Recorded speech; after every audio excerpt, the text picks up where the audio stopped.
Guys, welcome back to the Drone Camps channel. You know, I've been thinking a lot about reviews lately, and I have to say, I don't feel like they're reviews anymore. I feel like this is an experience, mainly because I don't get paid by these companies to make these reviews. They don't pay me directly. The only time I make any money is off of an affiliate link if you choose to use my link. So that's totally up to you to decide, and my opinions are my own. Now, and this is all based on previous flying experience, so you can take these opinions and kind of culminate them all together with all the rest of the quads that you've seen me fly personally, and you can get a good idea that I have a good guess as to how this one performs based on what I've flown previously. And I've flown most of those Cinewhoops out there in this category. This is the brand new DarwinFpv Cineape35. This is an analog one. It is a 3.5-inch quad, very similar to the Pavo that we reviewed on the channel. This one has a little thicker top plate, which we'll talk about, and it also has built-in GPS. It can carry a decase GoPro or a full-size Hero 10, 11, or 12. For this video today, I'm using my brand new Flywoo decased GoPro Hero 9. This one has been kind of an upgraded version compared to the last one that you've seen on this channel. This one has a plastic case. It does have the built-in fan in the back, but it had a different kind of connector for plugging in and unplugging a different type of screen. There's a tiny little plug-in unit in there right on the PCB. This one has a limited plug-in life. You can plug it in and unplug it only so many times before it wears out. So this version, they listened to the FPV community and they upgraded to a USB-C port on the PCB of this GoPro. So they upgraded this much nicer than the original one. So now you can unplug it and plug it back in to your heart's content without damaging your board on your GoPro. Definitely don't want to do that. They've also added some extra metal shielding and everything all the way around here. And as it's also shielding, it is a metal front on here and back case plate, which also acts as a bit of a heat sink. So it'll stop this GoPro from overheating once it's decased. That's pretty important. But I like to see on this version, again, that we have a decent analog camera. We have a 600 milliwatt VTX on here, and we have the option to do 4S and 6S motors this time. So we also have the M8 GPS right here, the CADX Ant. This whole front frame assembly is TPU right here for some maximum durability, and a 3.5-inch top plate here, which does seem to have kind of ribs in between here, some extra bracing, and it looks like we could take off these prop guards pretty quickly. The flight controller on here is very similar to the other flight controller we saw on the Fold Ape 4, but this one happens to be the F411 3 to 6S 45 amp ELRS receiver AIO, and it does have that same type of antenna coming off the back right here, which I would put a post on and a cap. That way you keep it out of the propellers. And this flight controller also has a nice little coating on it so that it is somewhat waterproofed, as well as the VTX down bottom. If you get any little bit of moisture on there, it's not going to fry quite as easy. This VTX, you can kind of see it on the very bottom sneaking inside there. That will run up to about 600 milliwatt, and it will get you about 6 kilometers out with this Cinewhoop camera setup, which is pretty amazing for an analog signal. And the motors running this quad are the 2006 2030 kV motors. They're inverted motors. They have 4 bolts holding them on, and they have these gem fan props are downward facing props. They are the Gemfan D90S-3 props. And in the back of this Cinewhoop, we have a TPU mount back here for a variety of different things. It does have the 5.8 antenna sticking up out of the top. This is the dipole antenna. Kind of wish they use a right-hand circular polarized, but no. And our ELRS extension antenna comes up off of the flight controller, and it's connected by an IPEX connector on top of the flight controller. So it is an SPI, but it is extended with this antenna out the back, which I really like. You should definitely put a pole on that. Make sure you put a cap on it so it doesn't go down into the props. As well as, if you're going to use TBS, not ELRS, you've got an Immortal T adapter fastener back here, so that's kind of cool. You have a place for your TBS crossfire antenna. If you want to access inside the quad, all you have to do is remove these 4 longer bolts right here. These are M3 bolts. Once you pull back this carbon plate, it reveals a couple things here. We have the 45 amp ESCs right here and the flight controller access, as well as this big bad boy right here. I did find out for you guys that this is actually an 800 milliwatt VTX. So this is a pretty nice VTX for the money, for around the $189 price point. MMCX connector, I'm glad to see that. It will go all the way down to 25 milliwatt, all the way up to 800 milliwatt. And it appears to be plug and play, as well as on the flight controller. A lot of the settings for plugging in your camera, your VTX and things like that, the GPS are all plug and play here. So it's a no solder type of flight controller. I did mention that there was 5 screws on the top to remove the prop guards, but on the bottom, you also have some extra screws here. You have 1 in the back right here, you have 4 in the middle, and 2 more up front. So that's a total of 7 on the bottom to remove these prop guards on this quad. The weight of the CineApe35 on the scale looks like 274.8 grams, and I flew the 6S 1200 milliamp, which will allow you to do a little bit more nimble freestyle maneuvers and stuff if you want to. That's kind of my preferred battery on this quad. That puts it up to 471. If you add the decased GoPro on there without the back screen, that's going to get us up to around 531.5 grams on the scale. So at this point, I'm sure you guys are ready to go out for a flight test. I know I am. Darwin seems to have put enough into this that I feel like I'm going to have a good experience. And I've had good experiences with other Darwin quads in the past, all the way back to the baby apes. So it's cool to see them come out with a 3.5-inch style Cinewhoop that can do a little bit of freestyle and cinema and a little bit of range flying with an 800 milliwatt VTX on here for analog FPV. Let's go. GPS return home, and looks like decently durable prop guards. But we'll see. We'll see how it does out in the field during the flight test. After that, I'll come back and we'll give you my final opinion and my experiences with this one in the flight test. All right, guys, let's go ahead and do the flight test now, and let's get the CineApe35 up in the air with my beautiful decased, brand new Flywoo Hero 9 on here. So this is just, you know, my first flight. I'm taking you guys along on my first flight with this, and let's just try a little bit of a over the tree and back down type of dive. Seem to handle that just fine.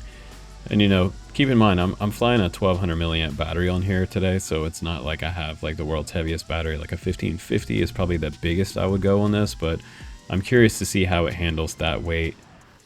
My recommended freestyle battery weight with this camera on a dive. That looked pretty good.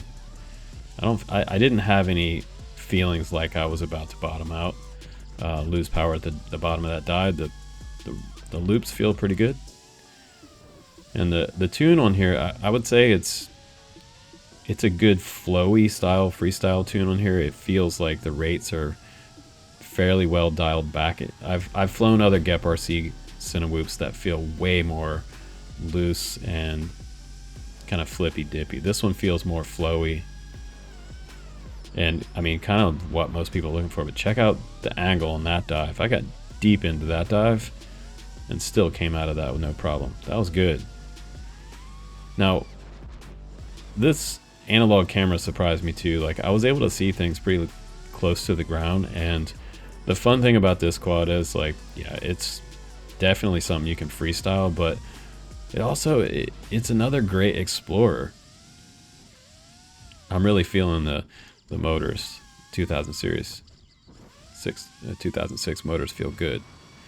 I just want to maybe do some spang with this thing, but probably not. But again, like, nice dives, and I feel like we should go some places. We should go out into the field a bit, and yeah, I do love the rolls. We should go out into the field a bit and do a little bit of exploring. Now, I won't lie to you, when I first flew this quad on ELRS SPI out of this flight controller, it was my first experience, so I'm kind of afraid to go further out there than I typically would, but we'll go out there a little bit. But I want to slow, before I do that, I want to slow it down a little bit and see what I can get away with. There's a little bit of throttle bounce right there. And again, like, smooth flying takes years of practice. Like, you're not just going to jump right into this and start making smooth real estate videos with this kind of quad. I've talked about, you know, 3.5-inch Cinewhoops before. I can fly them indoors and do some real estate video, but it really takes some concentration. So now I'm going to go deep into the canopy here, and let's do a little exploring. And this is where I was thinking, like, with the standard ceramic top antenna coming off a flight controller for SBI hookup, I would not trust that over, especially in this area with all these blackberry vines. They're notorious. This is about 5 foot worth of vines below this quad right here. So if I crashed in the middle of that, it would be hell to get out. And let's take it up high, see how it does. So my point of the SPI receiver is, like, they did extend it, and they put an antenna extension on there as well as for the Fold Ape 4 that we flew yesterday. And yeah, my first flight, I was a little timid about exploring. Now I'm just going to try a little bit of a loop, a dive loop. Didn't quite get that one as good as I wanted. I wanted to try to do like a knife edge loop, but then I realized I'm flying a Cinewhoop, so yeah, I wasn't expecting like you know, Geprc domain type performance there. But that would be a cool treat to do a dive with and a knife edge in the middle of that dive, knife edge loop. So here I'm getting kind of comfortable with it. I'm just going to go into the canopy. I'm going deep right here. And this is an area where there's like no room for mistakes. So there's a lot of wires and random things in here that could just take me right down in the blackberry vines. So I've flown in the area before, and I know the dangers of crashing in there. It would not be good for me. But the colors are looking good. This is the stock setup on that Flywoo decased Hero 9. That looks pretty good. And I'm just going to come in and land, and I had a good experience with this, so I'm going to try to end there before I go breaking out my machete to get into those blackberries. That wouldn't be a good day, but man, that was cool. That was a lot of fun. Okay, Darwin FPV, you seem to have made me have a good time again. That was a fun experience, and one of the reasons that I say it was a fun experience was because when I was diving back down from the super tall tree across the parking lot, I was worried this thing was going to bottom out, and it never did. I didn't feel the weight of the GoPro in there. That's the benefit of flying decased. This one is going to be a hell of a lot more durable in crashes than previous versions of this same style decased GoPro with a plastic casing on it. It had a fan, yes, but this combo fan looks like a larger fan now on the back as well, with a little more heat sink type of action on here. So I think this metal case around it, this aluminum case, just, it looks cool, but it also serves as kind of dual purpose with some extra bit of heat sink for the sensor so that your GoPro is not going to overheat. So it's cool that you can also put a full-size GoPro on here. Will absolutely carry a full-size GoPro, no problem. And I think this one's going to have like a three things running for it. The first thing is, like, if it's affordable, it's $200 or it's $189. The next thing is that yes, it will fly freestyle. It will absolutely fly freestyle on 4S and on a 6S version of this. And you can get 7 to 9.5 minutes flight time on something like a 1550 battery. Whether you're flying the 6S battery should get you a little longer flight time, and the 4S battery maybe a minute or two less. Just really depends. It depends on the pilot. I'm also happy to see that the flight controller seems to be that waterproofed one, so that if you crash in the grass, that you're not going to have some wet grass pop up on this flight controller and just fry everything. Now, the VTX on the bottom doesn't appear to be waterproof. That's the one thing you guys are gonna have to look out for. I would probably, you can put some conformal coating on the bottom of it. Maybe it already has it. You can contact Darwin FPV and ask them if they did that. But overall, it looks like a pretty nice Cinewhoop that you can do a lot of different things with for a cheap price.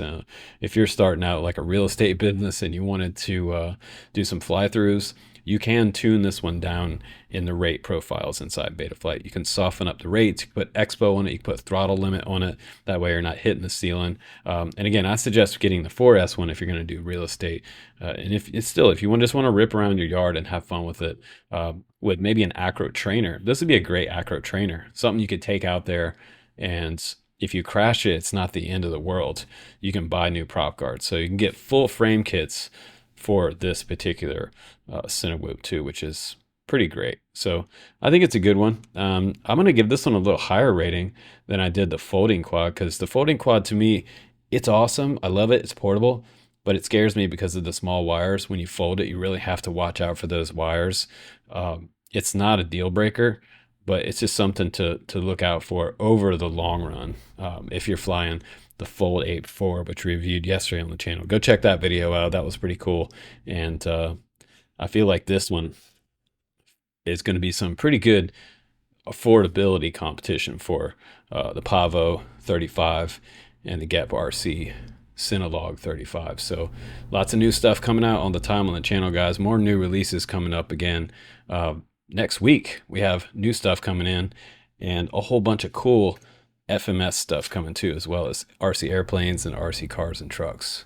Just all things RC right here on the Drone Camps channel, guys. I'm Justin Davis. Take care. Check out my link down below, and I will see you on the next one.